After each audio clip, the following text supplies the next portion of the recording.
قرآن حکیم کا 5واں پارہ ہے۔ اللہ تبارک و تعالیٰ نے اس کے بالکل آغاز میں اس بات کو بیان فرمایا ہے کہ جب تک عورت کسی ایک شخص کے نکاح میں ہو دوسرے کے ساتھ اس کا نکاح نہیں ہو سکتا۔ گویا قرآن مجید نے ایک اسلوب یہ بیان کیا کہ ایک وقت میں ایک خامن کے نکاح میں تو چند بیویاں ہو سکتی ہیں، لیکن یہ ممکن نہیں ہے کہ ایک عورت کے 2 شوہر ہوں۔ ہاں، جو لونڈیاں ہوں اس زمانے میں جن کا چلن موجود تھا، اس حوالے سے اللہ تعالیٰ نے گنجائش عطا فرمائی۔ اسی تفصیل کو اہل رکوع کے اندر مختلف انداز میں بیان کیا گیا اور یہ بتلایا گیا کہ اسلام ہر خواہش کو پورا کرنے کے لیے پاک، صاف اور جائز رستہ عطا کرتا ہے۔ تو اس کے ماننے والوں کو یہ چاہیے کہ وہ کبھی بھی کوئی غیر فطری، غیر اخلاقی عمل نہ کرے جس سے کہ یہ محسوس ہو کہ یہ وہ لوگ ہیں شاید جن کی تربیت نہیں کی گئی۔ اللہ تبارک و تعالیٰ نے بہت ساری باتیں ارشاد فرمانے کے بعد اسی پارے کی آیت نمبر 28 کے اندر ارشاد فرمایا کہ یرید اللہ ان یخفف عنکم، فرمایا اللہ تعالیٰ چاہتا ہے کہ تم پر پابندیوں کا بوجھ ہلکا کرے۔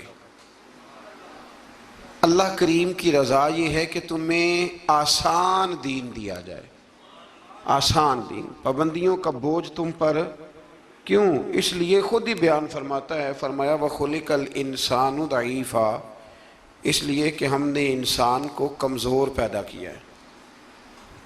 رب فرماتے ہیں کہ میں نے چونکہ پیدا کیا ہے تو میں اس کی صلاحیتوں کو جانتا ہوں، تو میں اسے کوئی ایسی شریعت نہیں دوں گا، کوئی ایسا دین نہیں دوں گا، مسلمانوں تم پر کوئی ایسا بوجھ نہیں ڈالا جائے گا جو تم سے اٹھایا نہ جا سکے۔ اللہ تبارک و تعالیٰ نے جتنے بھی ہمیں احکام عطا کیے نا، وہ نماز پڑھنے سے لے کر جہاد کرنے تک، زکوٰۃ دینے سے لے کر حج کرنے تک، جتنے بھی احکامات دیے ہیں سارے ہی بندہ مومن کے لیے بڑے آسان ہیں، سارے ہی بندہ مومن کے لیے بڑے آسان۔ اور جب انسان اس رستے پہ چلتا ہے تو پھر اللہ تبارک و تعالیٰ اس کی مدد فرماتا ہے، پھر اللہ اس کے لیے آسانیاں فرماتا ہے۔ آپ یہ غور فرمائیے کہ حج کے موقع پر بہت سارے لوگ یہ کہا کرتے کہ حج ایک مشقت کا کام ہے، ایک جد و جہد کا کام ہے، ایک خاص ہمت والا آدمی اس کام کو سر انجام دے گا۔ لیکن آپ نے یہ بھی بڑی باریکی سے ملاحظہ فرمایا ہوگا کہ بڑے ضعیف العمر لوگ حج کرنے جاتے ہیں، کمزور لوگ حج کرنے جاتے ہیں، لیکن ایسا کبھی نہیں ہوا کہ کوئی یہ کہے کہ حج کی مشقت کے رستے میں کسی کا انتقال ہو گیا۔ وہ جب بلاتا ہے تو پھر مدد بھی بڑی ہی فرماتا ہے، پھر کرم بھی بڑا ہی فرماتا ہے۔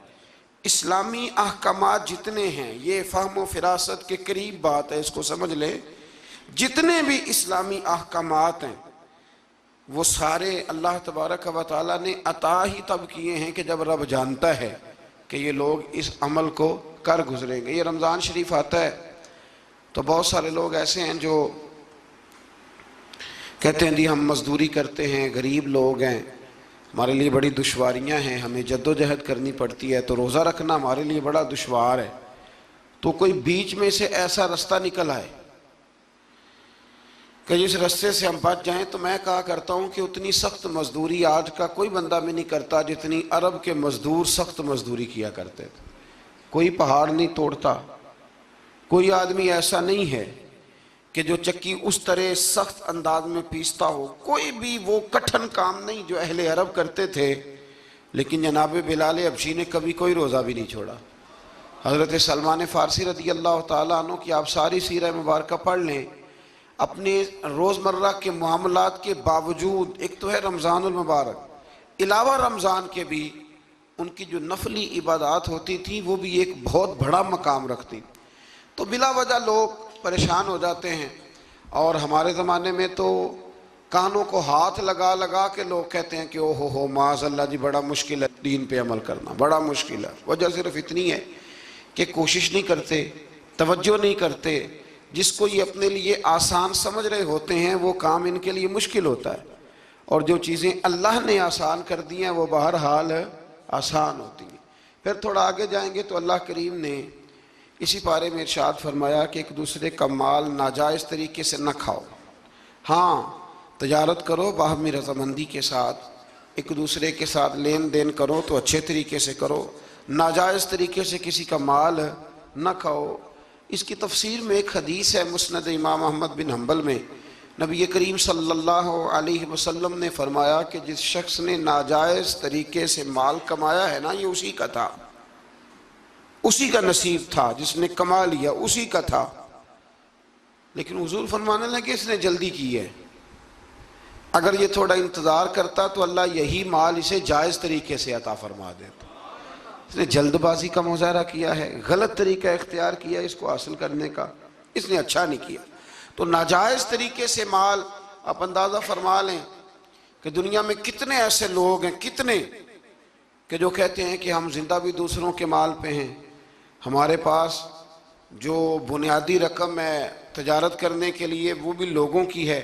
لوگ چاہتے ہیں کہ دوسروں کے مال پر وہ اپنا قد اونچا کریں، اللہ تبارک و تعالیٰ نے اس بات سے سختی کے ساتھ منع فرما دیا۔ آیت نمبر 31 کے اندر اللہ تبارک و تعالیٰ نے ارشاد فرمایا کہ بڑے گناہوں سے بچنا، کبیرہ گناہوں سے بچنا۔ جو چھوٹے گناہ ہوں گے وہ تو اللہ اپنے فضل سے معاف فرما دے گا، لیکن تم کبیرہ گناہوں سے بچنا۔ کبیرہ گناہ کون سے ہیں؟ قتل سے بچنا، بہتان ترازی سے، پاک باز لوگوں پر بہتان لگانا کبیرہ گناہ، کبیرہ گناہ، قتل کبیرہ گناہ ہے، اور بہتان ترازی حدیث صحیح میں موجود ہے۔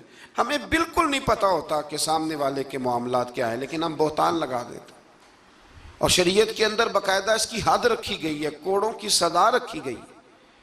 جب تک آپ کو تحقیق نہ ہو جائے، میرے نبی کریم علیہ السلام نے فرمایا کسی شخص کے جھوٹا ہونے کے لیے اتنا ہی کافی ہے کہ سنی سنائی بات آگے بیان کر دیتا ہے، یہ جھوٹا ہے، اس کو چاہیے تھا اس کی تحقیق کرتا۔ اسی طریقے سے یتیم کا مال کھا جانا، یہ رمضان شریف آئے گا تو بڑے سارے لوگ چندہ لینے کے لیے میدانوں میں نکلیں گے، بڑے سارے لوگ یتیموں کا نام لیں گے، بیماروں کا نام لیں گے، کمزوروں کا نام لیں گے، مدارس کا نام لیں گے۔ اللہ سے ڈرنا چاہیے۔ اللہ کریم نے جو میرے اور میرے بچوں کے حصے میں رکھا ہے وہ کوئی دوسرا چھین سکتا نہیں، لیکن انداز غلط اختیار کرنا، اس سے انسان کا نقصان ہوتا ہے۔ کبیرہ گناہوں میں اس کو رکھا گیا۔ اسی طرح زنا کرنا، میدان جہاد سے بھاگ جانا، والدین کی نافرمانی کرنا، یہ سب کبیرہ گناہ ہے۔ اور اللہ کریم نے آیہ مقدسہ میں ارشاد فرمایا کہ تم کبیرہ گناہوں سے بچ جانا، صغیرہ اللہ اپنے فضل سے معاف کر دے گا۔ صغیرہ گناہ کیسے معاف ہوتے ہیں؟ نبی کریم علیہ السلام نے فرمایا تم فرض نماز کے بعد نا 33 بار سبحان اللہ پڑھو، 33 بار الحمدللہ، اور 34 بار اللہ اکبر پڑھو۔ یا رسول اللہ کیا ملے گا؟ فرمایا تمہارے گناہ اگر سمندر کی جھاگ کے برابر بھی ہوئے تو اللہ اپنے فضل سے معاف فرما دے گا۔ اور فرمایا نماز تسبیح زندگی میں ایک دفعہ پڑھ لینا، اگر تمہارے گناہ سمندر کی جھاگ کے برابر ہوئے تو اللہ معاف فرما دے گا۔ بہت سارے ایسے وظائف، بہت سارے ایسے اعمال، لیکن ان سے صغیرہ گناہ معاف ہوتے ہیں، کبیرہ گناہ ان سے معاف نہیں ہوتے۔ تھوڑا سا آگے چلیں گے تو اللہ تبارک و تعالیٰ نے حکم دیا ہے کہ اللہ کی عبادت کرو، لیکن فقط عبادت کر کے اپنے آپ کو مطمئن نہ کرو، بلکہ اس کے ساتھ حقوق بھی ادا کرو۔ وَاعْبُدُوا اللَّهَ وَلَا تُشْرِكُوا بِهِ شَيْئًا، اللہ کی عبادت کرو اور اس کے ساتھ کسی کو شریک نہ ٹھہراؤ، اور اس سے آگے بھی بڑھو۔ وَبِالْوَالِدَيْنِ إِحْسَانًا، اپنے والدین کے ساتھ احسان کرو۔ یہاں مفسرین نے بیان کیا کہ یہ نہیں کہا گیا کہ والدین پر احسان کرو، والدین کے ساتھ احسان کرو، ان کے ساتھ اچھا رویہ اختیار کرو۔ حضرت قاضی صاحب رحمۃ اللہ نے یہاں ایک جملہ لکھا ہے، بڑا ہی دل کرتا ہے میرا کہ وہ جملہ کہہ دوں۔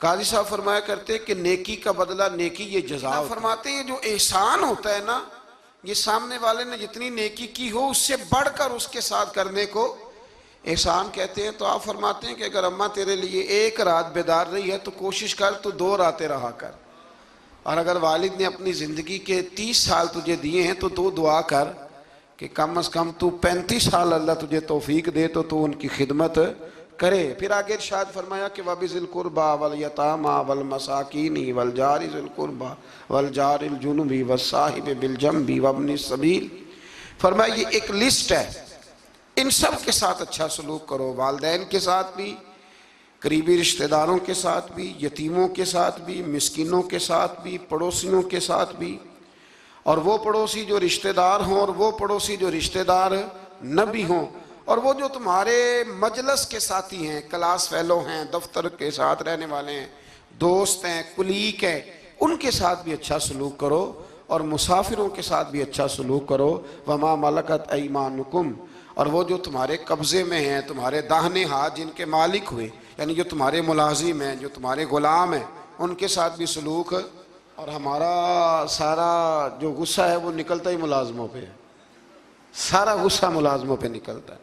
خدا نہ کرے کوئی ایسا وقت آئے، ورنہ لوگ کیا کرتے ہیں کہ جو غصہ کسی اور کا ہوتا ہے وہ بھی جانے کس عمر میں جائے گی یہ عادت میری، روٹھنا اس سے تو غیروں سے الجھتے پھرنا، یعنی غصہ کسی اور کا اور نکل۔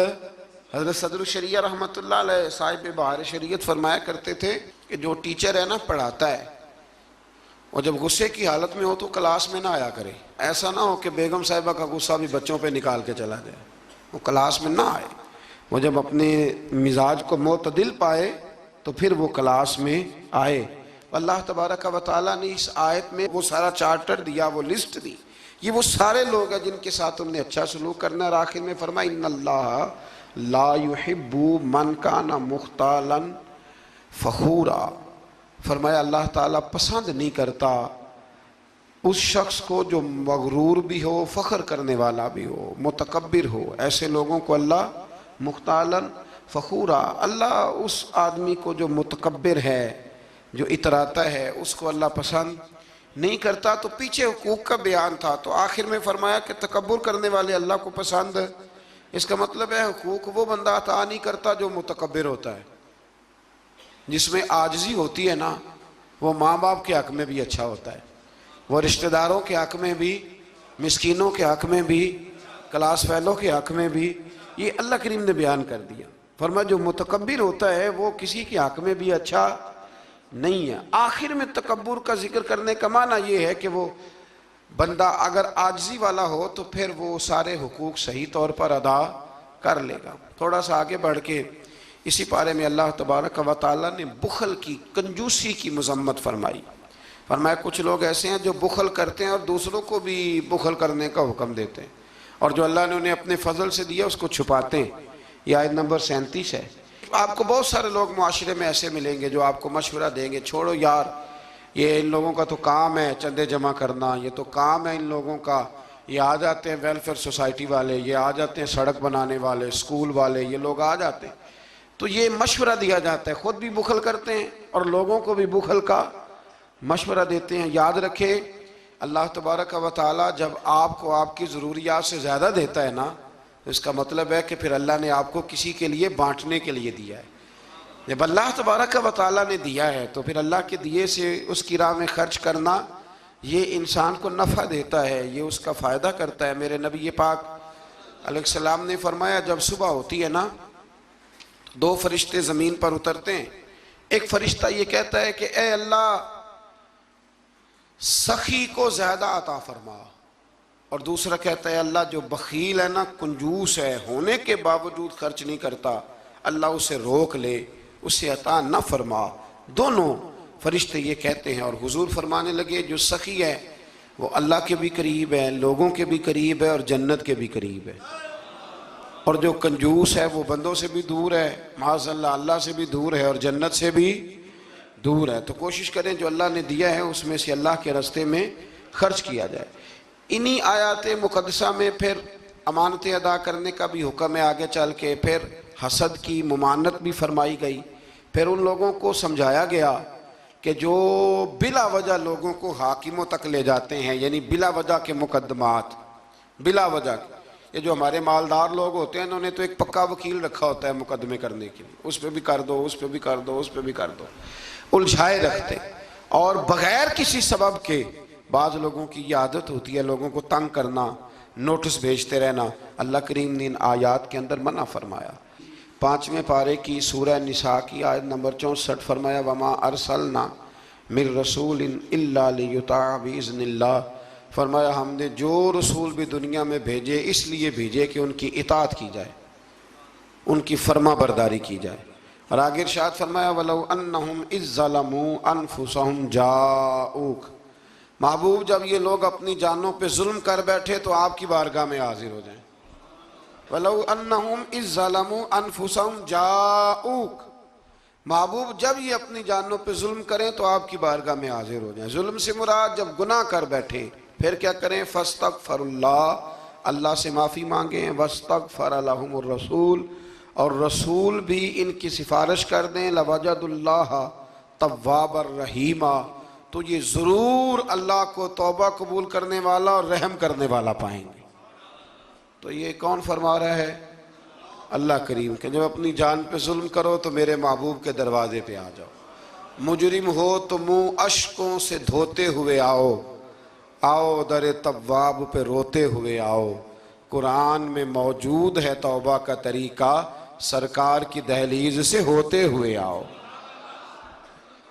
اب کچھ لوگ یہاں اپنی مرضی کی تشریح بھی کرتے ہیں، کچھ لوگوں کا مزاج بن جاتا ہے، وہ کہتے ہیں جی پہلے تو کہنے لگے کہ اس آیہ مبارکہ کے مفاہیم ہی کچھ اور ہیں، پھر جب امت نے زیادہ بیان کیا تو کہنے لگے یہ حضور کی حیات ظاہرہ تک تھی۔ تو میں نے کہا یہ کہاں لکھا ہوا ہے؟ قرآن مجید میں کہاں لکھا ہوا ہے؟ اللہ پاک نے تو مطلق کہہ دیا کہ جب بھی ظلم کرو تو میرے محبوب کی بارگاہ میں، چاہیے تھا نا کہ جو تشریح تم کر رہے ہو۔ اللہ کریم انہی الفاظ کے ساتھ بیان فرماتے کہ زندگی میں جانا بعد از وصال نہ جانا۔ تو جب اللہ کریم نے اس حکم کو مطلق رکھا، مسند امام احمد بن حنبل میں حدیث ہے، خلیفہ عبد الملک بن مروان کہتا ہے کہ میں رات کے وقت نا نبی کریم علیہ السلام کے روضہ اطہر کی طرف نکلا تو میں نے ایک شخص کو نا حضور کی قبر انور پر لیٹے ہوئے دیکھا، اور کس طرح لیٹے تھے کہ اپنے رخسار نبی پاک علیہ السلام کی قبر کے ساتھ وہ رگڑ رہے تھے۔ تو کہتے میں نے ان کو ٹھوکر ماری، میں نے کہا تمہیں پتہ ہے تم کیا کر رہے ہو؟ کہتے ہیں جب انہوں نے چہرہ اٹھایا تو میں حیران ہی ہو گیا کہ وہ عام آدمی نہیں، وہ تو حضرت ابو ایوب انصاری ہیں، اور کہنے لگے مجھے پتہ ہے میں کیا کر رہا ہوں، میں کسی بت اور پتھر کے پاس نہیں آیا، میں اپنے رسول کے پاس حاضر ہوا، حضرت ابو ایوب انصاری۔ یہ انداز دیا ہے ہمیں صحابہ نے۔ حضرت مولا کائنات شیر خدا علی المرتضیٰ رضی اللہ تعالیٰ عنہ فرماتے ہیں حضور کے وصال کو تیسرا دن تھا، بڑی تکلیف تھی، بڑا غم تھا، دکھ ابھی تازہ تھا، میں حضور کی قبر انور سے تھوڑے سے فاصلے پر بیٹھا تھا، امام قرطبی نے اس کو لکھا ہے۔ تو کہتے ہیں ایک شخص آیا اور مجھ سے آ کے پوچھتا ہے کہ نبی پاک علیہ السلام کہاں ہیں؟ کہتے چونکہ زخم تازہ تھا، 3 دن گزرے تھے تو میں رو پڑا، میں نے کہا وہ جو سامنے مزار پر انوار ہے نا قبر اطہر، وہ میرے نبی پاک کی ہے۔ تو کہتے ہیں وہ حضور کی بارگاہ میں آیا اور اس نے مٹی اٹھا کے اپنے سر پہ ڈالی، عرض کرنے لگا یا رسول اللہ صلی اللہ علیہ وسلم، رب فرماتا ہے ظلم کر لو تو میرے محبوب کی بارگاہ میں آؤ، تو میں تو آ گیا ہوں، مجھ سے غلطی ہو گئی، بھول گیا تو حضور میں آ گیا ہوں، تو آپ نے پردہ کر لیا، میں کدھر جاؤں؟ حضرت علی فرماتے ہیں وہ اس درد سے رویا کہ میں بھی رو پڑا۔ آپ فرماتے ہیں مجھے اللہ کی عزت کی قسم میں نے اپنے کانوں سے سنا، حضور کی قبر انور کے اندر سے آواز آئی، او اعرابی چلا جا، اللہ نے تیرے سارے گناہ معاف فرما دیے۔ مجرم ہو تو منہ اشکوں سے دھوتے ہوئے آؤ، آؤ در تواب پہ روتے ہوئے آؤ۔ قرآن میں مذکور ہے توبہ کا طریقہ، پر سرکار کی دہلیز سے ہوتے ہوئے آؤ۔ اور پھر بالکل متصل اس سے آگے فرمایا فلا وربک لا یؤمنون حتی یحکموک فیما شجر بینہم۔ کیا انداز ہے! اور اس انداز کی یہ قرآن مجید میں شاید انفرادی آیت ہو۔ فرمایا محبوب مجھے تیرے رب کی قسم، عجیب انداز ہے نا قسم اٹھانے کا، اے محبوب مجھے تیرے رب کی قسم، یہ انوکھا انداز ہے۔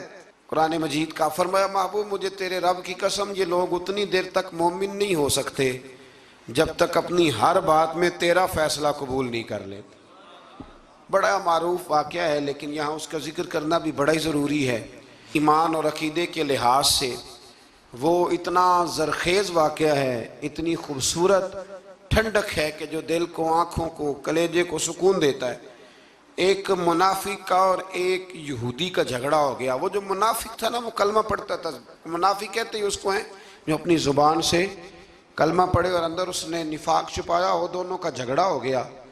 نبی کریم علیہ السلام کی بارگاہ میں حاضر ہوئے تو حضور نے فیصلہ یہودی کے حق میں دیا، کلمہ گو کے حق میں نہیں دیا، اس منافق کے حق میں۔ وہ نہ کہنے لگا جی میں تو فیصلہ حضرت عمر سے کراؤں گا۔ وہ حضرت عمر فاروق کے پاس گئے اور جا کر کے کہا کہ یہ ہمارا معاملہ ہے تو فیصلہ کر دے۔ جناب عمر بات سننے ہی لگے تھے کہ وہ یہودی بولا، کہنے لگا عمر ایک بات کا لحاظ کر لینا کہ نبی کریم کی بارگاہ میں یہ بات پہلے سے طے ہو چکی ہے اور حضور نے میرے حق میں فیصلہ دے دیا ہے، پر یہ کلمہ پڑھ کے کہتا ہے کہ میں نے عمر سے فیصلہ کرانا ہے، میں معاذ اللہ حضور کے فیصلے کو نہیں مانتا۔ جناب عمر فرمانے لگے بیٹھو پھر میں ابھی آیا۔ حضرت عمر اندر تشریف لے گئے اور تلوار لائے اور تلوار اٹھاتے ہی اس منافق کی گردن اتار دی۔ فرمایا جو میرے نبی کا فیصلہ نہ مانے عمر کی تلوار اس کا فیصلہ کر دیا کرتی ہے۔ شور ہو گیا جیسے آج لوگ شور کرتے ہیں، کلمہ گو کو ایسے کہہ دیا، کلمہ گو کو یہ، وہاں بھی شور ہو گیا کہ کلمہ گو مار دیا جی عمر نے، کلمہ پڑھنے والا مار دیا، کلمہ پڑھنے والا مار دیا، مسلمان مار دیا، وہ تو کلمہ پڑھتا تھا۔ جب بہت شور ہوا تو اللہ تعالیٰ نے قرآن مجید کی یہ آیت نازل فرمائی، فرمایا محبوب کون سا کلمہ اور کون سا اس کا ایمان، ایمان تو تب مکمل ہوگا جب تیرے فیصلے قبول کرے گی۔ کلمہ پڑھنے سے تھوڑی ایمان مکمل ہوگا جب تک تیرا فیصلہ ہی قبول نہیں کرتے۔ تو جس کا رب ہی ایمان قبول نہ کرے لوگوں کو کیا ضرورت ہے شور کرنے کی کہ بڑا ایمان والا ہے، اللہ ہی جس کا ایمان قبول نہ کرے۔ تو میرے عزیز دوستو، اللہ تبارک و تعالیٰ نے آگے چل کے پھر اس گروہ کا ذکر بھی اسی سورہ مبارکہ میں اور اسی پارے میں بیان فرمایا جس گروہ کے رستے پر چلنے کی ہم ہر نماز میں دعا مانگتے ہیں، انعم اللہ علیہم من النبیین والصدیقین والشہداء والصالحین۔ فرمایا وہ جو تم ہر نماز میں کہتے ہو نا صراط الذین انعمت علیہم، تو انعام یافتہ لوگ اس سورہ مبارکہ نے آیت نمبر 69 میں بیان کیے۔ فرمایا وہ انبیاء ہیں، صدیقین ہیں، شہداء ہیں، صالحین ہیں، اور انداز دیکھیے کتنا شاندار ہے قرآن کا۔ فرمایا وَحَسُنَ أُولَئِكَ رَفِيقًا، فرمایا یہ کتنے اچھے ساتھی ہیں، وَحَسُنَ کتنے حسین دوست ہیں، ان سے دوستی کرو، ان سے دوستی، یہ بڑے حسین لوگ ہیں، بڑے حسین انبیاء، صدیقین، شہداء اور صالحین۔ تو اللہ تبارک و تعالیٰ نے پھر طاغوت کے رستے پر چلنے سے منع فرمایا اور اپنے رستے پر چلنے کا حکم دیا۔ ایک آیہ کریمہ اور پڑھتا ہوں اور بات کو سمیٹتے ہیں۔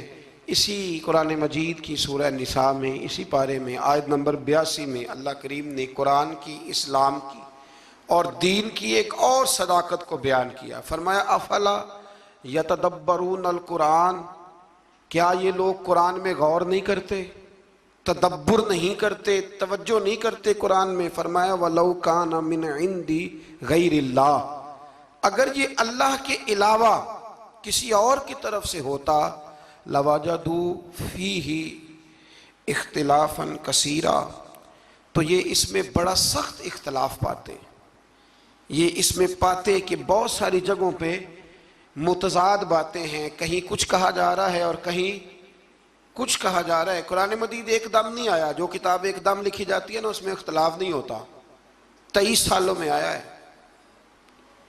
لیکن جو بات پہلے دن بیان ہو رہی تھی غار حراء میں، آخری دن حجۃ الوداع میں بھی وہی بات بیان ہو رہی ہے، تو سمجھ لیں کہ جب 23 سالوں کے اندر ایک جملے کا، ایک فکرے کا تضاد قرآن میں نہیں آیا تو پھر یہ کسی غیر کا کلام نہیں، یہ اللہ ہی کا کلام ہے۔ تو قرآن مجید میں الحمد سے لے کر والناس تک کسی بات میں کوئی تضاد نہیں۔ آج بھی کئی کتابیں بڑے بڑے زبردست لوگ لکھتے ہیں، بڑے بڑے اچھے ادیب لکھتے ہیں، بڑے بہترین صاف ستھرے قلم والے لوگ جن کو شستہ لکھنا آتا ہے، صاف ستھرا لکھتے ہیں، شعر و شاعری سے ان کا اچھا شغف ہوتا ہے، لیکن ان کے نظریے کی کئی دفعہ سمجھ نہیں آتی، پہلے صفحے پہ کچھ اور کہہ رہے ہوتے ہیں، بیچ میں جا کے وہ لفظوں کا ہیر پھیر تو ٹھیک ہوتا ہے لیکن جملوں کی کوئی ترتیب نہیں ہوتی۔ بڑے بڑے عمدہ لوگ آپ کو ملیں گے کہ ان کی باتوں میں تضاد ہوتا ہے، گفتگو کے اندر بہت ساری چیزیں آپ کو ایسی مل جاتی ہیں، کیونکہ کمزور ہے نا، انسان ہے، انسان کبھی کچھ کہتا ہے اور کبھی کچھ کہتا ہے۔ اس لیے انسان کی اور رب کریم کی تخلیق اور گفتگو میں بڑا فرق ہے۔ حضرت حکیم الامت مفتی احمد یار خان صاحب نعیمی رحمۃ اللہ علیہ نے یہاں ایک بات بڑی شاندار بیان فرمائی۔ آپ فرماتے ہیں کہ انسان نے ٹرین تو بنا لی ہے پر کوئی انسان چیونٹی نہیں بنا سکا۔ ٹرین بڑی ہوتی ہے نا، بلکہ بہت بڑی ہوتی ہے، اور چیونٹی اس کے مقابلے میں چھوٹی ہوتی ہے، تو فرماتے ہیں کہ ٹرین بنا لی ہے پر آج تک کوئی بندہ چیونٹی، فرمانے لگے بڑے بڑے اس نے بلب بنا لیے، لائٹیں بنا لی، بڑا کچھ کر لیا، پر جگنو بنا سکا؟ جگنو بڑا چھوٹا ہوتا ہے، تو اس نے بڑا کچھ بنا لیا ہے پر جگنو نہیں بنا سکا۔ تو سمجھ میں یہ بات آتی ہے، شعور میں یہ بات بیٹھتی ہے کہ اللہ کی تخلیق صرف اللہ ہی کی ہے۔